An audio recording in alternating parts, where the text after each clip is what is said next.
Girls ആണ് ഗേൾസിന്റെ ശത്രു എന്ന് പറഞ്ഞാൽ നിങ്ങൾ വിശ്വസിക്കുമോ? ഇത് എൻ്റെ ഫ്രണ്ടിനുണ്ടായ ഒരു അനുഭവമാണ്.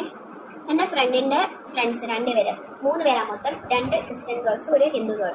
അപ്പോൾ ഈ ഹിന്ദു ഗേളിൻ്റെ വീടിൻ്റെ അടുത്തുള്ള ഒരു ഓട്ടോക്കാരൻ ചേട്ടന് ഈ ക്രിസ്ത്യൻ ഗേളിൽ ഒരു കൊച്ചിനോട് ഇഷ്ടമായി. അപ്പോൾ മറ്റേ പെണ്ണ് പറഞ്ഞു, എടി ആ ചേട്ടൻ സൂപ്പർ അടി, ആ ചേട്ടൻ നിന്നെ നോക്കിക്കൊള്ളൂടി, ആ ചേട്ടൻ അടിപൊളി അടി എന്നൊക്കെ പറഞ്ഞിട്ട് ഈ കൊച്ച് സെറ്റായി. അത് കഴിഞ്ഞിട്ട് ഈ ചേട്ടൻ്റെ കയറി താമസം വന്നു വീടിൻ്റെ.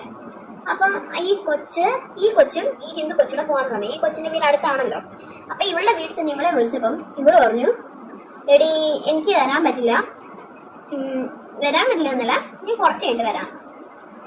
അപ്പോൾ ഇവള് പറഞ്ഞു, ഓക്കെ ഞാൻ അവിടെ കാണും, നീ അങ്ങോട്ട് വന്നേക്ക്, എനിക്ക് നേരത്തെ വീട്ടിൽ തിരിച്ചു പോകണമെന്ന് പറഞ്ഞു. എന്നിട്ട് ഈ കൊച്ച് പോയി അവിടെ കണ്ടു, വീടൊക്കെ കണ്ടു. അത് കഴിഞ്ഞിട്ട് ഈ ചെക്കൻ എന്ത് ചെയ്തെന്നോ, ഇവളൊരു റൂമിന്റെ അകത്ത് പൂട്ടിയിട്ടു. എന്നിട്ട് പറഞ്ഞു, ഇവളുടെ അപ്പനെയും ഇവളുടെ അമ്മേനെയും ഇവളുടെ അച്ഛനെയും പള്ളിയിലെ അച്ഛനെയും ഒക്കെ വിളിച്ചിട്ട് ഇവൻ പറയുക, എന്ത് എനിക്ക് ഇവളെ കല്യാണം കഴിക്കണമെന്ന്, ഇവളെ എൻ്റെ കൂടെ ഒളിച്ചോടി വന്നാന്ന്. എന്റെ ദൈവമേ. എന്നിട്ട് മറ്റേ ഫ്രണ്ട് വരണ്ട, ഇവളെ കിടന്ന് കരയുവാ, എടി വാടി എന്നൊന്നും. എന്നിട്ട് മറ്റോള് വരുന്നില്ല, മറ്റേ കൊച്ചിന്.